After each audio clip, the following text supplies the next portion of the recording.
जय Jagannath. Emergency fund विषय शुणी बहुत ही बेकार और घटिया कनसेप्ट यहाँ गोटे 2017 मसीहा कथा कहूँ गोटे घर कंपनी थाए ओनर जी मत आउ दीज पिला डाकिले उपरक चेम्बर को मु गली गला 15 मिनट खंडे गाड़ी कले ए लाभ होनी ये होनी सी होनी केमती कौन कर तुम तुम दरमा पाच मु चाकरी एत वर्ष कर देहसुआ हो जाता गाड़ी कले बाधेनि से एमडी गाड़ी करूँ जीएम गाड़ी करूँ जी गाड़ी करूँ 15 मिनट अध्याय सरला सी आमको जीवाक जो कहला बेलू सी कहले कि जाओ तुम बेसी किसी कहीकि लाभ ना कि कहीकि मो मुंड खराब करने चाहूनी मत तुम मुँह देखा इच्छा होनी सका मत ये आसला बेलू मत मुंडे चिंता दूसरी तुम मुँह देखी मो दिनटा खराब हो मु हिंदी फिल्म से शुणी मर्द को दर्द नहीं होता कि जो कथाटा कि तुम मुँह देखा मत भल लगुनि मत एत जोर अपमान लगे मैंने मुझे तल स्तर आम अच्छु आम मुँह देखा भल लगुनि जड़े कहूँ मो आखि तो सांगे सांगे दिधार लुह बोला मो पटाक से लुह पोछिली सेठू चेम्बर रू बाहर बेलू सेठू बाहर सीधा एक संस्था गेट रू भी बाहर गेट रू बाहर बेलू पूरा एंग्री यंग मैन हो मो मुंड गोटे ही डिसीजन भाई नेली से दिन जहाँ हो जाऊ मु ए कंपनी को आउ आसबि नहीं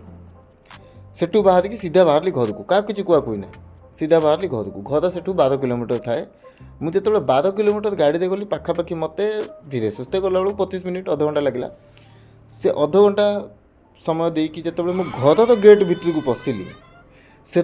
मत निजक मु 100% कन्विन्स कर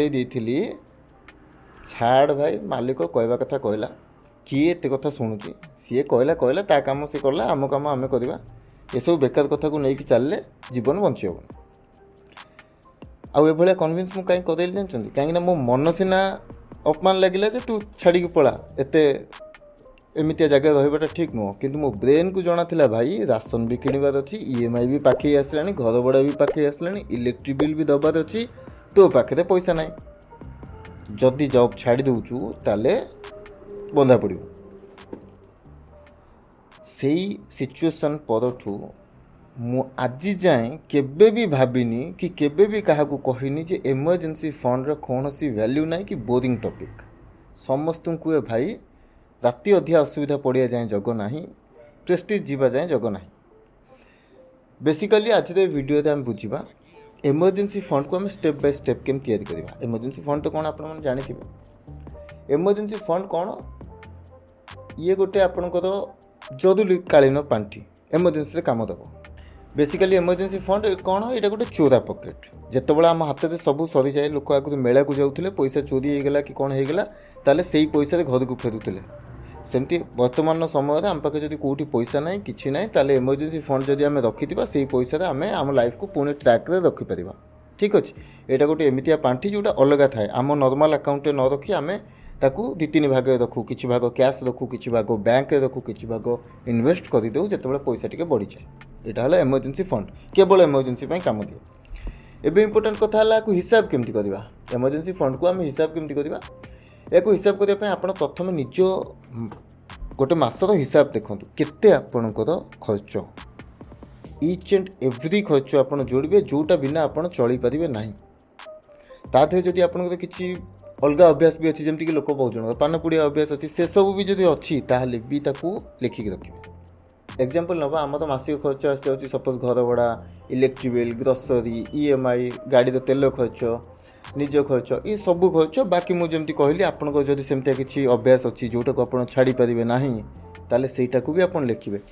अनुमान करूँ गोटे एग्जांपल नौ 20,000 टंका आपंकर मासिकिया खर्च बाहर 20,000 रु 20 पैसा कम मिले भी भाई मुझे चली पारि ना तो यहाँ होगला आप गोटे मसर खर्च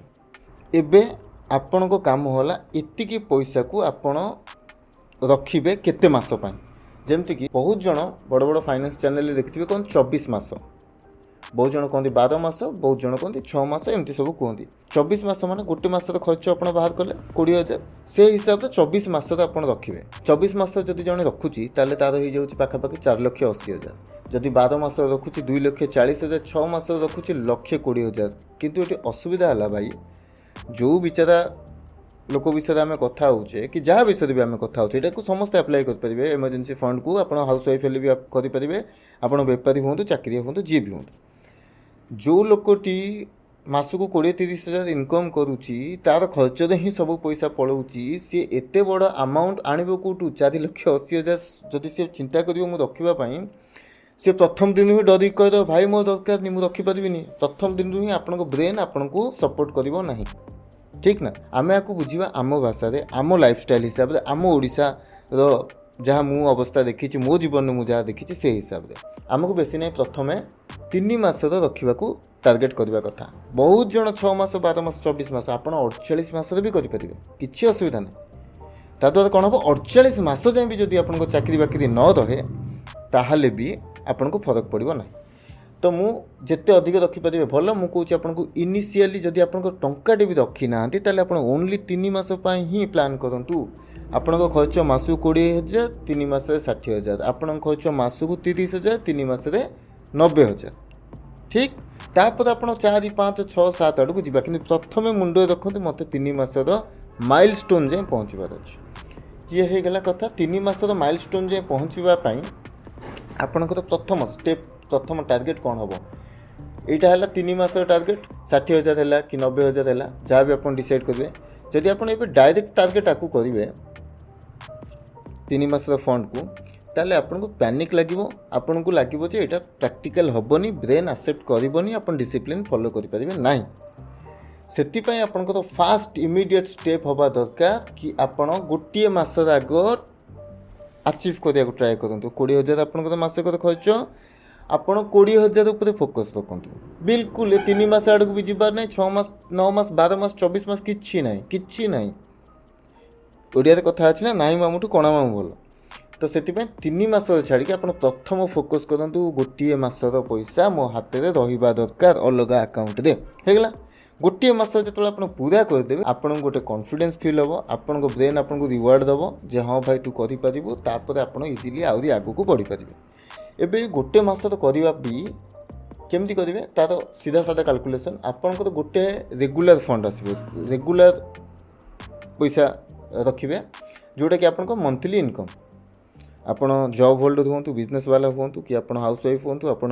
पेंशनर हूँ जी भी हूँ आपड़ जी पैसा आसूँ मिनिमम 5-7% रखिए आप अधिक रखिपारे बहुत भल कथा। मु मिनिमम उपरे सब बेले जाऊँगी गत वीडियो आपको बजेटिंग रूल बेले कही 20% रहा कथा तादू इमरजेंसी फंड को पाखापाखि 5% आसूला से रूल ही 5-7% आपण दरमा 20,000 भाई 1,1214 टंका रखिए प्रत्येक मास ये रेगुलर आपणकर जीव इमरजेंसी फंड को। द्वितीय कथा तापर कौन आसो आपणकर किसी भी स्पेशल बोनस टिप्स किसी भी मिलला किसी भी एक्सट्रा बाहरी गला कौटू सेटा को खुशी रे खर्च कर पकेबानी अरे मिलला सांग सेपटू 4,000 ना ताकू भी आप सीधा सड़क इमरजेंसी फंड को पठेबे कहीं भाभी दिंतु कि सेटा मो पैसा नुह जिते बड़े जाए मुझे इमरजेंसी फंड तैयारी न करी से पैसा को हाथ लगेबी ना ताकू भी पठेदेवे इमरजेंसी फंड। थर्ड सबुठू प्रैक्टिकल वे बहुत ही इजी वे यहाँ बहुत जन यहाँ को मुंड रखती पुराणा जिनस को बिक्री करेंगे कौ पुराणा जिनस घरे पुराणा साइकिल अच्छी बिकी दियो बही पत्र खाता अच्छी रेडियो अच्छी टेप अच्छी टीवी अच्छी कंप्यूटर अच्छी पुराणा पुराणा जोटा यूज होनी जोटा पड़ी खत हो इन फ्यूचर कबाड़ी को देवे सेमितिया जिनस जहाँ अच्छी ताकू बिकिबा कथा डिस्पोजल करने कथा चिंता करूँ ता द्वारा एक तो घर मेस क्लीयर हम घर टी सफा हम पुराणा जिनस हटिले ब्रेन को भी टी भल मेसेज मिले ता सहित तादू जो पैसा भी पाइबे सेटा इमरजेंसी फंड को जीव। जदि आप भावुं यहाँ गोटे अच्छे बिकिदेवी केते टଙ୍କା हम 500 भाई को पैसा भी छोट नुह ऑनेस्टली को पैसा भी छोट नुह जेतिकी पैसा भी हूँ जो कहते ना बूंद बूंद से सागर बनता है जेतिकी पैसा हो भाई ताकू नहीं कि आप इमरजेंसी फंड रे पकातु तो यहीटा करने द्वारा आपको इमरजेंसी फंड टी जल्दी हम। तो आशा करुँची फंड कथा क्लीयर अच्छी समस्ते निज लाइफ यहाँ अप्लाई करूँ आप स्टूडेंट हेल्ले भी जब घर पकेट मनी पाँच ताल भी अप्लाई करूँ आप हाउस वाइफ अच्छा घर खर्च आसूँ भी अप्लाई करूँ पेंशन आसूँ भी अप्लाई करूँ बाकी नॉर्मल इनकम करने लोग तो अप्लाई करूँ सब बेले आपंकर गोटे चोरा पकेट रहा दरकार चोरा पकेट जोटा कि मेला जाइए पैसा हजिगले जमी कम लगुला सेमती ही आपंकर असुविधा समय आपको कम लगे। आई होप मेसेज क्लीयर अच्छी वीडियो भल लगे लाइक टे करेंगे कमेंट जनइबे ये आउ किसी इंपोर्टाट फाइनेंस टॉपिक को जानापी सिंपल भाषा चैनल को सब्सक्राइब करेंगे। ଦେଖା ହେବା ଆମେ ନେକ୍ସଟ ଭିଡ଼ିଓରେ।